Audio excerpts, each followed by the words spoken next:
నిజ నిర్ధారణకు అంతిమ నిర్ణయం డిఎన్ఏ టెస్ట్.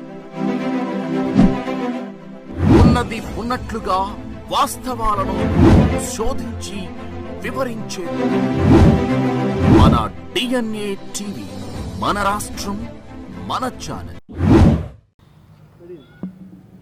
అందరికీ ఈ రోజున మహనీయుడు పేద బడుగు బలహీన వర్గాల పీడిత వర్గాల ఆరాధ్య దైవం మహనీయుడు బాబాసాహెబ్ అంబేద్కర్ జయంతి ఉత్సవ శుభాకాంక్షలు. మిత్రులారా, ఈ రోజున మహనీయుడు బాబాసాహెబ్ అంబేద్కర్ జయంతి. ఈ జయంతి రోజున ప్రతి ఒక్కరు కూడా ప్రపంచ దేశాల్లో ప్రతి ఒక్కరు కూడా చాలా ఉత్సాహంగా ఒక పండగ దినోత్సవ వాతావరణంగా జరుపుకుంటున్నారు. ప్రపంచ దేశాల్లో ప్రతి ఒక్క దేశంలో కూడా బాబాసాహెబ్ అంబేద్కర్ని కొనియాడుతున్నారు. మిత్రులారా, ఈ బాబాసాహెబ్ అంబేద్కర్ గారు ఎక్కడి నుంచి వచ్చారు, ఈ రోజున ఎలా వచ్చారు అనేది ప్రశ్న. అంటే ఈ రోజున బాబాసాహెబ్ అంబేద్కర్ ఆ రోజున ఒక సామాన్య కుటుంబంలో పుట్టి ఒక ఉన్నతమైన చదువులు చదివి ఎన్నో డిగ్రీలు చదివి ఎన్నో విశ్వవిద్యాలయాల్లో ప్రపంచ దేశాల్లో చదివి ఈ భారతదేశాన్ని దిశని మార్చిన రాజ్యాంగం ద్వారా పీడిత వర్గాలకి విముక్తి కలిగించిన మహనీయుడు. కాబట్టి అటువంటి మహనీయుడిని మనం ఈ రోజున కొలుచుకోవడం చాలా సంతోషం. మిత్రులారా, ఈ రోజున మనం ఈ యొక్క భారత రాజ్యాంగంలో మన హక్కులను ఈ రోజున మనం అనుభవిస్తున్నామంటే మహనీయుడు బాబాసాహెబ్ అంబేద్కర్ గారు ప్రసాదించిన రాజ్యాంగం ద్వారా ప్రసాదించిన హక్కులుగా ప్రతి ఒక్కరు కూడా భావించాలి. ఎందుకంటే ఈ యొక్క గతంలో మన భారత రాజ్యాంగం రాకముందు ప్రతి ఒక్క గ్రామంలోనూ ప్రతి ఒక్క పట్టణంలోనూ అనేక రకమైన సంస్కృతులు అనేక రకమైన ఆచారాలు ఉన్నాయి. ఈ ఆచారాలన్నిటిని కూడా ఈ యొక్క రాజ్యాంగం ద్వారా అందరికీ విముక్తిని కలిగించిన వ్యక్తి మహనీయుడు బాబాసాహెబ్ అంబేద్కర్. కావున ఈ యొక్క బాబాసాహెబ్ అంబేద్కర్ జయంతి రోజున ప్రతి ఒక్కరు కూడా ఆయన ఆశయాలను పుణికిపుచ్చుకొని బాబాసాహెబ్ అంబేద్కర్ ఆశయాలను ముందుకు తీసుకెళ్లే విధంగా ప్రతి ఒక్కరు ముందుకు వెళ్ళాలని చెప్పి సందర్భంగా తెలియజేస్తూ ఈ యొక్క అంబేద్కర్ జయంతి ఉత్సవాలు ఈ టైలర్పేట అంబేద్కర్ యువజన సంఘం తరపున చేయడం చాలా సంతోషంగా భావిస్తూ ప్రతి ఒక్కరు కూడా పేరు పేరున ఈ యొక్క బాబాసాహెబ్ అంబేద్కర్ జయంతి ఉత్సవాలు శుభాకాంక్షలు తెలియజేస్తున్నాను. నమస్కారం అండి, నా పేరు డాక్టర్ సుకేష్ బాబు చెన్నూరి. మేము ఇక్కడ టైలర్పేట వాస్తవ్యం. ఈ టైలర్పేట వాస్తవ్యులు అందరం దళిత వర్గాల వారే ఉన్నాము. మేమందరం కలిసి ఈ అంబేద్కర్ 135వ జయంతి ఉత్సవాలు చేసుకోవడం చాలా ఆనందకరంగా ఉంది. మీకందరికి కూడా శుభాకాంక్షలు.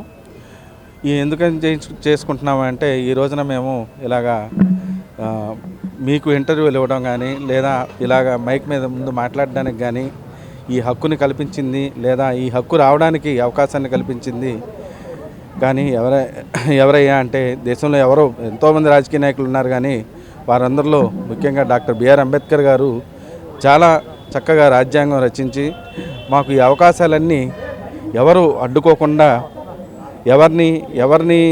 ఎవరు ఎన్ని విధాలుగా ప్రయత్నించినా కానీ అడ్డుకోలేని విధంగా చేసి రాజ్యాంగాన్ని రచించి మాకు ఈ అవకాశాన్ని కలగజేశారు. అందుకనే మేము ఆయన జయంతి ఉత్సవాలని మేము చాలా ఘనంగా జరుపుకోవాలనుకున్నాం.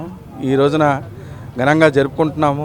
అలాగే ఇంకా మేము ఎన్నో సాధించాల్సి ఉంది. ఈ దళిత వర్గాలను సాధించాల్సి ఎన్నో ఉన్నాయి. కాబట్టి ఇవన్నీ సాధించే వరకు ఈ అంబేద్కర్ చూపించిన మార్గంలో డాక్టర్ బిఆర్ అంబేద్కర్ గారు ఏదైతే మార్గం చూపించారో అదే మార్గంలో మేము అందరం నడిచి ఆ ఆశయాలన్నింటినీ సాధించి ఒక రోజున రాజ్యాంగ అధికారం సంపాదించాలని మేము ఆశిస్తున్నాం. Jai Bhim. Thank you. Kondalarao, retired railway ఉద్యోగి, విజయవాడ అండి.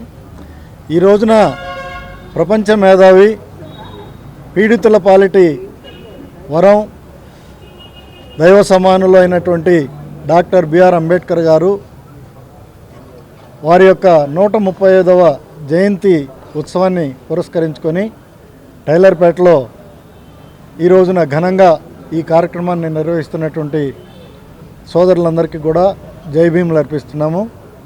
బాబాసాహెబ్ డాక్టర్ బిఆర్ అంబేద్కర్ గారు అంటే పీడితుల పాలిట ఆయన దైవ స్వరూపులు లాంటి వారు. పీడితుల నుంచి పీడిత జాతిని విముక్తి చేసేటువంటి వరప్రదాయిని బాబాసాహెబ్ డాక్టర్ బిఆర్ అంబేద్కర్ గారు. వారి యొక్క 135వ జయంతిని యావత్ ప్రపంచం దాదాపు 200 దేశాల్లో ఈ రోజున కొనియాడుతుంది. ఐక్యరాజ్య సమితి వారు ఈ రోజుని ప్రపంచ విజ్ఞాన దినోత్సవంగా కొనియాడాలని చెప్పేసి నిర్ణయం చేయడం 2015లో. అప్పటి నుంచి కూడా ఈ రోజు వరకు కూడా అది ప్రపంచం అంతా కూడా బాబాసాహెబ్ని కొనియాడుతున్నారు. కులం, మతం, వర్ణం విచక్షణ లేకుండా, ఆ దేశం ఈ దేశం అనే తారతమ్యం లేకుండా అందరూ కూడా బాబాసాహెబ్ డాక్టర్ బిఆర్ అంబేద్కర్ గారిని ఈ రోజున స్మరించుకుంటూ వారి యొక్క ఆశయ సాధన కోసం ప్రతి ఒక్కళ్ళు నడుం కట్టి ముందుకు సాగుతున్నారు. ఈ సందర్భంగా టైలర్పేటలో ఉన్నటువంటి సోదరులందరూ కూడా మరి వారిని ఆదర్శంగా తీసుకొని వారి యొక్క బాటలో నడవాలని నడుం కట్టి ఈ కార్యక్రమాన్ని చేస్తున్నందుకు వారిని ఒకసారి అభినందిస్తూ మరి ఆ బాటలో వారు మరి రోజు రోజుకి ముందుకు వెళ్ళాలని, వారి ఆశయ సాధనలో సఫలీకృతులు కావాలని నేను ఆశిస్తున్నాను. జై భీమ్.